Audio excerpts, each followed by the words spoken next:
नमस्कार दोस्तों, स्वागत है आपका मेरे चैनल सिंगल विंडो पे। दोस्तों, आज का जो वीडियो है वो है सप्लायर सिलेक्शन प्रोसेस के ऊपर। सप्लायर आपकी जो सप्लाई चेन है उसमें काफ़ी इम्पोर्टेंट रोल अदा करता है। आप अपने कस्टमर को तभी सेटिस्फाई कर सकते हो कि जब आप जो भी प्रोडक्ट जो है वो ले रहे हो अपने सप्लायर से, वो अच्छी क्वालिटी में आपको दे रहा है। तभी आप अपने जो है कस्टमर को जो है वो सेटिस्फाई कर सकते हो। और साथ ही साथ ये IATF 16949 2016 की रिक्वायरमेंट है। क्लॉज नंबर जो है 8.4.1.2, जिसमें आपको बोला गया है कि आप अपने सप्लायर की जो एक्टिविटीज़ हैं उनको मॉनिटर कीजिए, ऑडिट कीजिए, उनको अपग्रेड कीजिए, ताकि जो फाइनल रिक्वायरमेंट है आपकी कस्टमर सेटिस्फेक्शन की, वो आप जो है वो पूरी कर सको। तो इस वीडियो में हम उन सभी एस्पेक्ट्स के ऊपर जो है वो बात करेंगे जो सप्लायर सिलेक्शन प्रोसेस के दौरान जो हमारे काम आएंगी। कैसे कैसे हमने अपने सप्लायर को जो है सिलेक्ट करना है। कई बार क्या होता है कि कस्टमर अप्रूव्ड सप्लायर होते हैं, वहाँ पे हमारी जो टेंशन है वहाँ कम हो जाती है क्योंकि वो ऑलरेडी कस्टमर से अप्रूव्ड है। कई बार क्या होता है कि हमको सप्लायर को जो है कस्टमर से अप्रूव करवाना पड़ता है, तो वहाँ पे हमको काफ़ी डिफ़िकल्टीज का सामना जो है वो करना पड़ता है। तो इस वीडियो में हम जानेंगे हम अपने सप्लायर्स को अपने कस्टमर से कैसे अप्रूव करवा सकते हैं। साथ ही साथ हम बात करेंगे इस वीडियो में कि how to do the supplier selection process, criteria for supplier selection process, supplier evaluation process, और लास्ट में हम बात करेंगे स्टेप बाय स्टेप इसका प्रोसीजर में हम कैसे कैसी एक्टिविटीज़ जो हैं वो उसको एग्जीक्यूट करेंगे। तो उससे पहले आप मेरे चैनल को जो है सब्सक्राइब कर लें, बेल आइकन ज़रूर दबाएं ताकि जो भी वीडियो मैं आपके सामने पेश करूँ वो जल्द से जल्द आपके पास पहुँचे। तो चलिए आगे देखते हैं हम इस वीडियो में आपके लिए क्या है। ये सप्लायर सिलेक्शन प्रोसेस जो है ये NPD का इंटीग्रल पार्ट है। परचेज की एक्टिविटी तो ये है ही है, लेकिन जब आपके पास कोई नए प्रोडक्ट डेवलपमेंट की जो आपके पास इंक्वायरी आती है तो उसमें जो है वो आपको ये परफॉर्म करना पड़ता है सप्लायर सिलेक्शन प्रोसेस। सबसे पहले आपके पास एक रिसिप्ट ऑफ इंक्वायरी आती है जो आपकी मार्केटिंग टीम जो है वो इंजीनियरिंग डिपार्टमेंट को देती है। इंजीनियरिंग डिपार्टमेंट जो है वो बिल ऑफ मटेरियल बनाता है। अब बिल ऑफ मटेरियल के बारे में जिनको नहीं पता तो डिस्क्रिप्शन में एक वीडियो है बिल ऑफ मटेरियल के ऊपर, उसको आप देख सकते हो। तो इंजीनियरिंग डिपार्टमेंट है जो एक बिल ऑफ मटेरियल बना के परचेज डिपार्टमेंट को देता है, जिससे इसकी इंफॉर्मेशन मिलती है कि अगर कोई असेंबली है तो उसमें कितने चाइल्ड पार्ट्स हैं और कितने मेन पार्ट्स हैं। उनमें से जितने आप इन हाउस बना सकते हो वो ठीक है, और जो नहीं बना सकते तो वो आपको बाहर से लेने पड़ देंगे, आपको मतलब डेवलप करवाने पड़ेंगे अपने सप्लायर से। तो उसके लिए परचेज डिपार्टमेंट क्या करता है, अपनी लिस्ट निकालता है जिसमें अप्रूव्ड सप्लायर्स होते हैं। तो देखता है कि ये रिक्वायरमेंट कौन कौन पूरी कर सकता है, तो उनको जो है वो इंक्वायरी भेजता है फर्दर अपने सप्लायर्स को। ज़्यादा से ज़्यादा 2 से 3 सप्लायर्स को जो है इंक्वायरी भेजते हैं, क्योंकि एक प्रोडक्ट के लिए अगर आपका एक सप्लायर है तो वो हमेशा आपको तंग करेगा, चाहे अच्छा हो चाहे बुरा हो। हमेशा एक प्रोडक्ट के लिए आपको 2 से 3 सप्लायर्स को जो है वो रखना पड़ता है, ताकि अगर एक आपकी रिक्वायरमेंट नहीं पूरी कर सकता तो दूसरा कर देगा, दूसरा नहीं कर पाएगा तो तीसरा करेगा। तो इस तरह से जो है आप अपने तीनों के तीनों सप्लायर्स को जो है वो अच्छे से मेंटेन करके रख सकते हो। नहीं तो अगर एक आधा सप्लायर होगा आपका तो वो आपको तंग करेगा, उसको पता चल जाता है कि ये मेरे से ही मटीरियल लेगा और कहीं से लेगा नहीं। तो उसके बाद वो आपको भेजते हैं उस चीज़ के लिए कोटेशन, फिजिबिलिटी आपने करवा लेनी होती है वहाँ से। उसके बाद कोटेशन आती है, और कोटेशन को आप तभी अप्रूव करोगे जब आपका सप्लायर सिलेक्शन प्रोसेस जो है वो कंप्लीट हो जाएगा। उसमें आप कॉस्टिंग फैक्टर जो है वो भी कंसीडर करोगे कि किसकी कोटेशन जो है वो कम आए या रेट जिसका कम है क्या वो बढ़िया क्वालिटी दे सकता है। तो ये काफ़ी सारे फैक्टर्स हैं जो आपके जो है सप्लायर सिलेक्शन प्रोसेस के दौरान आपके काम आएंगे। उसके बारे में हम इस वीडियो में जो है पूरा देखेंगे आगे। कब करना है सप्लायर सिलेक्शन प्रोसेस?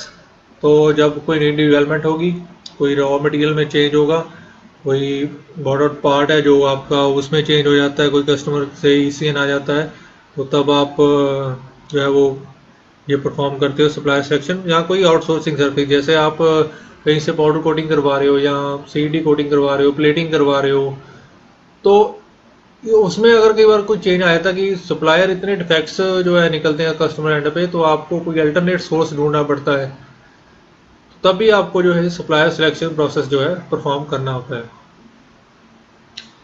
या whenever there is any customer requirement related to the supplier. अब जैसे कस्टमर आपका कोई बोल दे कि मेरे को कोई गाड़ी बनानी है और उसका जो है कोई पार्ट है जो वो मैं आपसे लूँगा, तो वो आपको इंक्वायरी भेजता है, उसके बाद बिल ऑफ मटीरियल होती है, तब जो है परचेज डिपार्टमेंट जो अपनी एक्टिविटी शुरू करता है। क्या क्या होती हैं एक्टिविटीज़ इसमें? सबसे पहले आपको करना है define the selection process.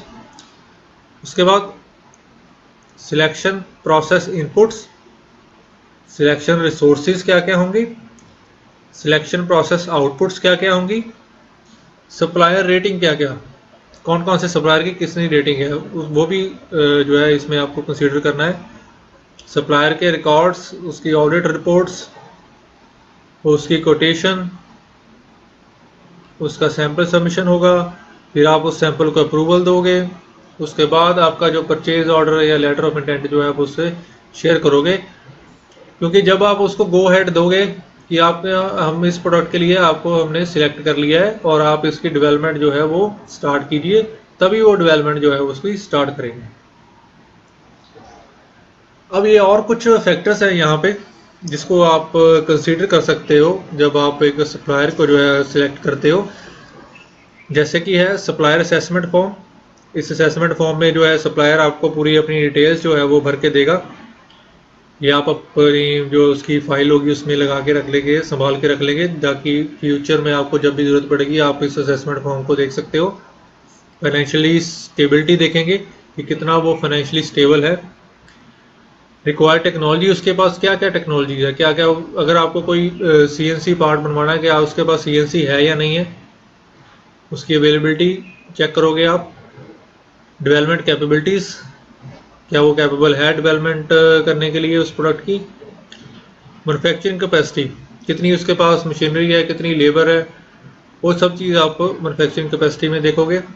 Logistics process, मान लो आपका कोई लोकल सप्लायर है, उसकी डिलीवरी में इतना प्रॉब्लम नहीं आएगा, अगर लेकिन आप कहीं बाहर से आउट ऑफ स्टेशन करवा रहे हो डेवलपमेंट, तो वहाँ से आपके पास मटेरियल आने में कैसे मटेरियल आएगा, कितने देर में आएगा, ये सब चीज़ आपने कंसीडर करनी है।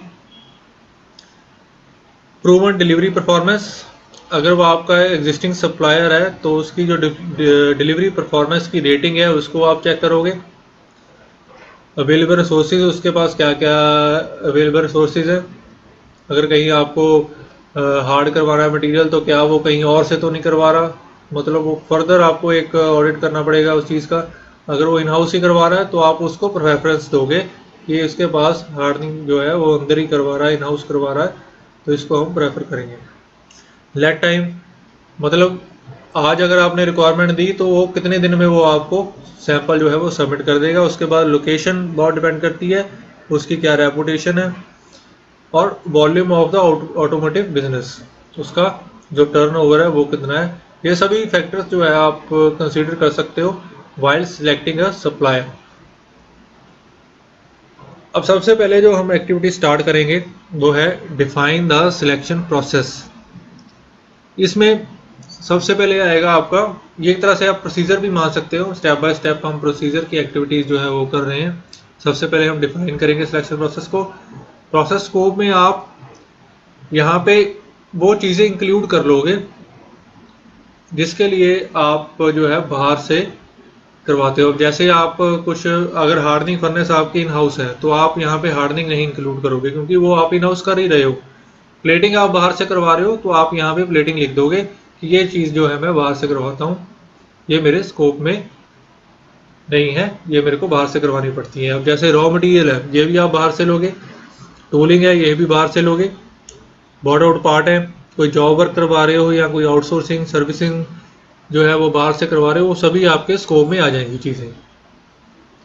प्रोसेस ओनर होंगे आपके परचेज डिपार्टमेंट के हेड। अब टर्मिनोलॉजी है यहाँ पे, बीओपी मतलब बॉर्ड आउट पार्ट। सप्लायर वो होगा जो बाहर से आपको कोई चीज़ प्रोवाइड कर रहा है, वो आपका कोई कॉन्ट्रैक्टर ठेकेदार भी हो सकता है, कोई वेंडर हो सकता है, कोई रिटेलर हो सकता है जहाँ से आप टूलिंग वगैरह कुछ ले रहे हो, या कोई और जो आपको प्रोडक्ट सैंपल वगैरह दे रहे हैं, कोई भी फैसिलिटी आप बाहर से ले रहे हो तो वो आपका एक तरह से सप्लायर ही होगा। तो यहाँ पे हमने सिलेक्शन प्रोसेस को जो है वो डिफाइन कर दिया है। इसके बाद हम बात करेंगे रिसोर्सेज की। रिसोर्सेज में है कि अगर कोई ऐसा प्रोडक्ट आ जाता है जिसको आपने डेवलप करवाना है सप्लायर से, वो बिल्कुल ही नहीं आया, आपके जो लिस्ट ऑफ सप्लायर है वो सभी के सभी फेल है, उसके लिए आपको नए तरीके से कोई सप्लायर को जो है डेवलप सैंपल जो है उससे डेवलप करवाना है, नया सप्लायर ढूंढना है। तो उसमें सबसे पहले जो रिसोर्स आपका काम आएगा, आपकी बिजनेस डायरेक्टरी, मतलब आपके बिजनेस रिलेशन में जो है वो आप पता कर सकते हो कि ये इस तरह की आइटम कौन बनाता है।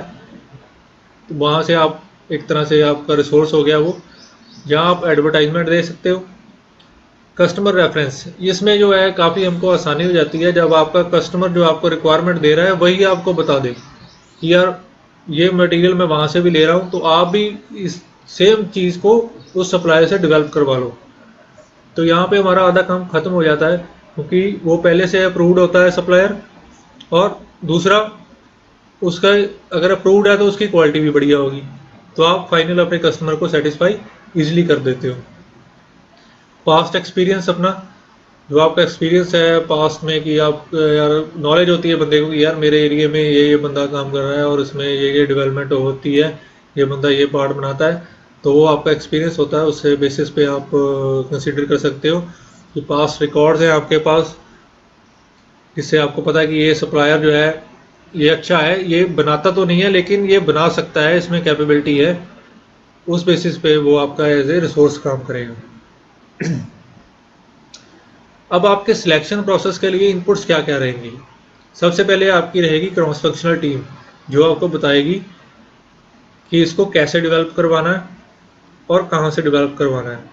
तो आप उनके साथ शेयर कर सकते हो जब आप फिजिबिलिटी करो कि ये आइटम जो है कुछ बाहर से बन के आएगी, तो वो कुछ आपको आइडियाज़ दे सकते हैं। दूसरा है कस्टमर अप्रूव्ड और रिकमेंडेड सप्लायर। कस्टमर की आपको बता दे कि भाई उस सप्लायर से बनवा लो, तो वहाँ पे आपका जो है वो एज ए इनपुट वो काम करेगी। सप्लायर प्रोफाइल या उसकी सर्टिफिकेशन जो आपके पास रिकॉर्ड में होगी, सप्लायर की प्रोफाइल, यहाँ वो आपको सप्लायर प्रोफाइल जो है वो सेंड करता है सप्लायर, तो उस बेसिस पे उसको इनपुट लेके आप उससे डेवलप करवा सकते हो। Supplier previous performance sheet rating, अब जो ऑर्गेनाइजेशन रेटिंग करती है अपने सप्लायर की, वो कभी भी मुश्किल में नहीं आती, क्योंकि उसको पता होता है कि कौन सी डेवलपमेंट कहाँ से करवानी है, कौन सी आइटम कहाँ से लेनी है, उसने जो है वो रेटिंग के बेसिस पे वो काम करते हैं। और आपने सुना होगा share of business, share of business भी इसी चीज़ पे डिपेंड करता है कि आपकी जो परफॉर्मेंस रेटिंग है वो कैसी है। बड़ी बड़ी OEMs हैं, हम उनके साथ डीलिंग करते हैं, तो शेयर ऑफ बिजनेस में हमारा जो है काफ़ी ऊपर नीचे रहता है काम, क्योंकि अगर हम अच्छी चीज़ सप्लाई कर रहे हैं तो हमारा शेयर ऑफ बिजनेस बढ़ जाता है। अगर हम जो हमारी क्वालिटी जो ख़राब है, हम टाइम से जो है उनको डिलीवरी नहीं देते, तो वो चीज़ है वो हमारे पे मैट करती है और हमारा शेयर ऑफ बिजनेस जो है वो कम हो जाता है। तो इस तरह से ये जो हमारी परफॉर्मेंस शीट है ये काफ़ी इंपॉर्टेंट होती है as a input for the selection process. उसके बाद सप्लायर सिलेक्शन क्राइटेरिया। अब आप कई कंपनियां ऐसा सोचती हैं कि यार जहाँ से कम में मिलता है मटेरियल वहीं से ले लो, तो ये जो एक पुअर सिलेक्शन क्राइटेरिया है कंपनीज का कि वो रेट देख के जो है वो आइटम लेती हैं, जिसकी वजह से कई बार आपको ख़राब क्वालिटी मिलती है और आपका कस्टमर जो है वो आप से नाराज़ भी होता है इस चीज़ के लिए। तो ये चीज़ हमको ये नहीं करनी चाहिए। तो अपना क्राइटेरिया है उसको जो हमारा परफॉर्मेंस शीट की रेटिंग है उसके बेसिस पे हमको अपना क्राइटेरिया जो है बनाना चाहिए। और उसके बाद जो लिस्ट ऑफ अप्रूव्ड सप्लायर था वो भी एज ए इनपुट रहेगी आपके पास, जो इंक्वायरी आई है कस्टमर से वो भी इनपुट रहेगी सिलेक्शन प्रोसेस के लिए। ठीक है जी। इसके बाद आउटपुट में क्या आएगा, जो इनपुट्स रही हैं हमारी उसमें से आउटपुट क्या निकल के आएगी। सबसे पहले आउटपुट निकल के आएगी आपकी सप्लायर की परफॉर्मेंस रेटिंग, जो शीट होगी वो आपके सामने होगी। उसके बाद आप सप्लायर को जो है अप्रूव करवा लोगे अपने कस्टमर से, उससे सैंपल ले लोगे, सैंपल की ट्रायल रिपोर्ट ले लोगे, कोटेशन ले लोगे और साथ ही साथ उससे रिलेटेड जो पीपीएफ डॉक्यूमेंट्स हैं वो ले लोगे। ठीक है जी। मतलब जो इनपुट थी, इनपुट से आपने सप्लायर सेलेक्ट कर लिया, सप्लायर सेलेक्ट करने के बाद उसने जो है डेवलपमेंट करके आपको सैंपल सबमिट किए। अब ये सैंपल जो है क्वालिटी वाले चेक करेंगे ये ओके है या नहीं है। उस बेसिस पे आप जो है अपना परचेज ऑर्डर जो रिलीज करोगे अपने सप्लायर के लिए। अगर वो एनजी है तो आप उसको बोलोगे भाई ये आपका सैंपल फेल हो गया, आपको दोबारा से सबमिट करना पड़ेगा। अगर ओके है तो आप उसको फर्दर जो है अपनी रिक्वायरमेंट दोगे कि मेरे को इतना मटेरियल और चाहिए, वो आप उसको रिक्वायरमेंट सेंड कर दोगे। सप्लायर रेटिंग, अब सप्लायर रेटिंग में क्या करना है, सप्लायर रेटिंग में आपने उसको 3 कैटेगरीज में बांट लेना है, रेड, येलो, ग्रीन। ग्रीन मतलब भी बिल्कुल ओके चल रहा है, येलो है कि इम्प्रूवमेंट ऑफ स्कोप, और रेड में है कि वो डेंजर में है, उसका जो बिजनेस है हमारे साथ वो डेंजर में है और धीरे धीरे हो सकता है कि हम उसकी जगह पे कोई और अल्टरनेट सोर्स ढूंढ लें। तो आपने कोशिश करनी है कि येलो वाले को बोलना है कि वो ग्रीन में आए, उसकी हेल्प करनी है कि आपके जो सभी सप्लायर्स अगर ग्रीन में होंगे तो आप आराम से टेंशन फ्री होकर बैठ सकते हो, क्योंकि आपको कोई प्रॉब्लम आने वाली नहीं है जब आपके सभी के सभी सप्लायर्स ग्रीन में होंगे। उसके बाद supplier performance rating, supplier monitoring plan. Monitoring plan का मतलब है कि कब कब हमने किस किस सप्लायर का ऑडिट करना है। तो ये जब आपका एक्सटर्नल ऑडिट होता है IATF में, उसमें भी ये काफ़ी चीज़ चेक की जाती है कि आपने जो प्लान बनाया था सप्लायर ऑडिट करने के लिए, कि सप्लायर का एक तरह से ऑडिट नहीं होता है, सप्लायर का सिस्टम ऑडिट भी होता है, सप्लायर का प्रोसेस ऑडिट भी होता है और सप्लायर का प्रोडक्ट ऑडिट भी होता है। तो इस सब का आपको 6 महीने का या 1 साल का पूरा प्लान जो है वो बना के रखना पड़ता है कि हम किस किस तारीख को किस किस महीने में किस सप्लायर के पास जाके उसका ऑडिट करेंगे। आपकी टीम जो है वो ऑडिट करती है। तो ये आपका जो है इसको बोलते हैं सप्लायर मॉनिटरिंग प्लान। उस ऑडिट के बेसिस पे आपका सप्लायर ऑडिट स्कोर निकल के आता है और ऑडिट स्कोर के बेसिस पे जो है आप उसको डिफाइन करते हो रेड, येलो, ग्रीन कैटेगरीज में। ठीक है। इसमें आपकी जो मार्केटिंग टीम है, इंजीनियरिंग टीम है और क्वालिटी टीम है जो वो काफ़ी हेल्प करती है, क्योंकि जो भी ऑडिट्स होते हैं वो इन तीनों टीम के मेंबर्स जो है वो मिलके परचेज वालों के साथ करते हैं। तो इस तरह से ये इसके हेल्पफुल डिपार्टमेंट्स हैं परचेज के साथ में। सप्लायर ऑडिट कैसे कैसे आप इसको जो है सप्लायर ऑडिट को जो है कर सकते हो, क्यों करते हो, ये सभी कुछ इस शीट में है। कि जैसे आप देख सकते हो कि सप्लायर ऑडिट आप करते हो to visit the shop floor of the supplier. Supplier की शॉप फ्लोर में जाके ज़रूर एक बार ऑडिट कीजिए, क्योंकि वहाँ से आपको एक तो पता चलता है कि उसका वर्किंग मेथोडोलॉजी कैसा है, उसकी टॉप मैनेजमेंट का जो एटीट्यूड है उसके बारे में आपको पता चलता है कि ये कंपनी जो है बिजनेस करने के लायक है या नहीं है। Verification of the cost estimation, मतलब कई बार क्या होता है कि कोटेशन में आपको जो प्राइस भेजा जाता है तो आप उसको वेरीफाई करने के लिए जो है अपने सप्लायर को विजिट करते हो कि क्या वाकई वो जो रेट लगा रहा है वो सही लगा रहा है या नहीं लगा रहा, वो उसको वेरीफाई करने के लिए। उसके बाद आप ऑडिट करने जाते हो तो सप्लायर एंड पे क्या क्या फैसिलिटीज़ है उसके बारे में देखिए। कुछ फैसिलिटीज़ की आपको एट प्रेजेंट जो है ज़रूरत ना हो, इन फ्यूचर में आपको ज़रूरत पड़ सकती है, तो आपको पता होना चाहिए कि आपके सप्लायर के पास क्या क्या फैसिलिटीज़ हैं। और फाइनल में आपको एक परचेज एग्रीमेंट जो है वो साइन करते हो, वो आपका होता है सप्लायर ऑडिट के बेसिस पे। अब मैं बात कर रहा हूँ इतनी देर से IATF 16949 2016 की रिक्वायरमेंट है ये जो सप्लायर सिलेक्शन प्रोसेस है, लेकिन मैं बात नहीं कर रहा रिस्क बेस्ड थिंकिंग की। तो अभी बात करते हैं रिस्क बेस्ड थिंकिंग की, क्योंकि आपके सप्लायर का IATF ये बोलता है कि आपको सेफ्टी ऑडिट भी करना होता है। सेफ्टी ऑडिट में आपने कंडीशन चेक करनी है, किस कंडीशन में वहाँ पे काम होता है। क्या वहाँ पे पुअर सेफ्टी कंडीशंस तो नहीं है, यहाँ उसकी लेबर जो है वो अनस्किल्ड तो नहीं है, वहाँ पे आप उसके स्किल मैट्रिक्स चेक कर सकते हो, उसकी जो फॉरेन कंडीशंस है उसको चेंज कर सकते हो। मैं आपको यहाँ सिंपल यही बात बता देता हूँ कि अगर आप ये सभी ऑडिट्स वगैरह करते हो, रेटिंग मेंटेन करते हो, तो आपको कभी भी ज़िंदगी में प्रॉब्लम नहीं आ पाएगी।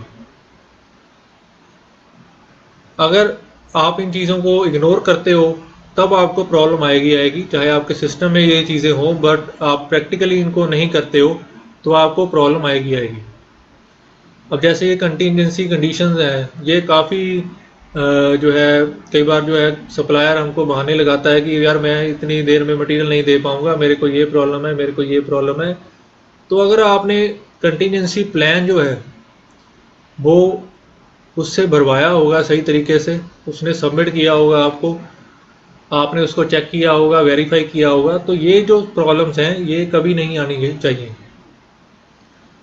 अगर उसने ये चीज़ें डिफाइंड नहीं की हुई हैं और आपको ऐसे ही फॉर्म भर के दे दिया, आपने उसको अपनी फाइल में लगा लिया, तो आपको जो है प्रॉब्लम आएगी, क्योंकि आपका जो सिस्टम ऑडिट चेकलिस्ट है वो यही बोलता है कि आपने हर चीज़ को जो है वो वेरीफाई करना है, उसके सिस्टम को वेरीफाई करना है कि वाकई में उसके पास जो सर्टिफिकेशन उसको मिला हुआ है वो पैसे दे के तो नहीं खरीदा हुआ, तो बाकी उसमें सर्टिफिकेशन ऑडिट होते हैं या नहीं होते हैं, ये चीज़ आपको सभी को जो है वो वेरीफाई करनी है परचेज डिपार्टमेंट की टीम को, और उसको अपने रिकॉर्ड में रखना है।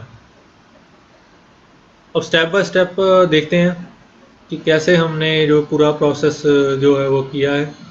सबसे पहले हम लोकेट द प्रोबेबल सप्लायर्स, जो सप्लायर्स आपको लगता है कि ये रिक्वायरमेंट पूरी कर सकते हैं, जो कस्टमर की ओर से आई हैं, उसको आप अलग लिस्ट में बना लेते हो।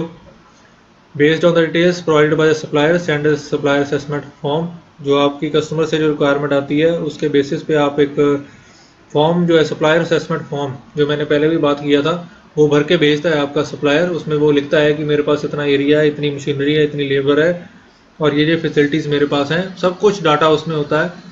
उसको आप अपने रिकॉर्ड में रखोगे अपने फ्यूचर रेफरेंस के लिए, और उस बेसिस पे भी आप जो है सप्लायर को सिलेक्ट कर सकते हो।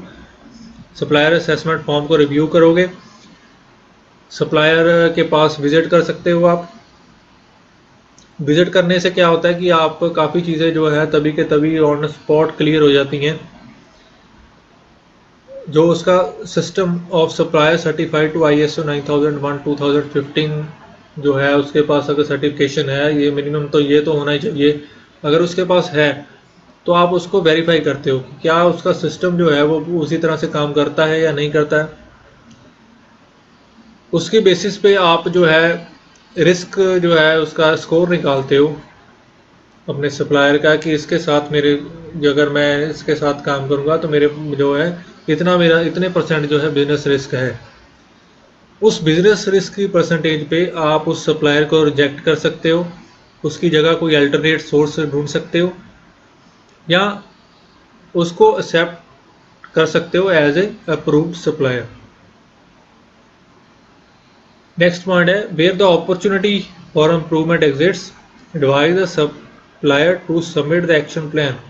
जहाँ आपको लगता है कि यार ये सप्लायर में कैपेबिलिटी है, ये इम्प्रूव कर सकता है, तो वहाँ पे आप उससे एक्शन प्लान लेके उसको फर्दर जो है रिव्यू में डाल सकते हो। जो सप्लायर आपके शॉर्ट लिस्ट हो जाएंगे, आप मुझसे कोटेशन मंगवाओगे, मुझसे सैंपल लोगे, जिसका सैंपल ओके हो जाएगा उसको आप फाइनल करके वहाँ उससे जो है फाइनल अपना जो है परचेज ऑर्डर वगैरह, परचेज एग्रीमेंट जो है उससे साथ साइन कर लोगे। और ये जो आप सैंपल सबमिट करते हो, इसमें QC टीम जो है वो इसको एवेलुएट करती है कि सैंपल ओके है, जहाँ इसमें कुछ करेक्शन करने वाली है। और जो इवेलुएशन रिपोर्ट होती है, जहाँ कह सकते हो आप जो इनकमिंग इंस्पेक्शन रिपोर्ट होती है, उसको आप अपने सप्लायर के साथ भी एज ए फीडबैक शेयर करोगे, ताकि वो आगे से और इम्प्रूव करके जो है आपको मटेरियल वो दे।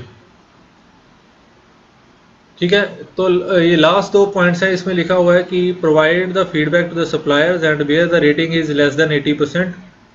अब जिसकी रेटिंग 80% से, ये यूनिवर्सल क्राइटेरिया है ये, कि जिसकी रेटिंग 80% से कम है तो उसको जो है वो कापा सबमिट करना पड़ेगा। तब तक सबमिट करना पड़ेगा जब तक आप सेटिस्फाई ना हो जाओ, क्योंकि आप उसके कस्टमर हो। Initiate the suitable actions including delisting, development of alternate source etcetera on the basis of the findings. तो इस सभी के बेसिस के ऊपर आप उसको अप्रूव भी कर सकते हो और आप उसको जगह पे कोई अल्टरनेट सोर्स भी ढूंढ सकते हो। अगर आप वो लगातार रेड कैटेगरी में है और उससे बाहर नहीं आ पड़ा, आप 1 महीना 2 महीना 3 महीने देखिए उसको नहीं कर पाता, तो आप उसकी जगह कोई अल्टरनेट सोर्स ढूंढ लीजिए। नहीं तो अगर आपको अल्टरनेट सोर्स नहीं मिल रहा तो आप उसी को जो है अपग्रेड कीजिए।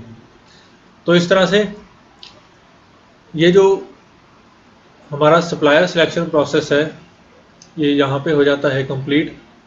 इसमें काफ़ी सारे फैक्टर्स हैं, सभी के सभी को आपको कंसीडर करना है अगर आपने अपने कस्टमर को सेटिस्फाई करना है। ये आपको चीज़ें ध्यान रखनी है जो मैंने इस वीडियो में बताई हैं। तो बहुत बहुत शुक्रिया आपका जो वीडियो देखने के लिए। जिन लोगों ने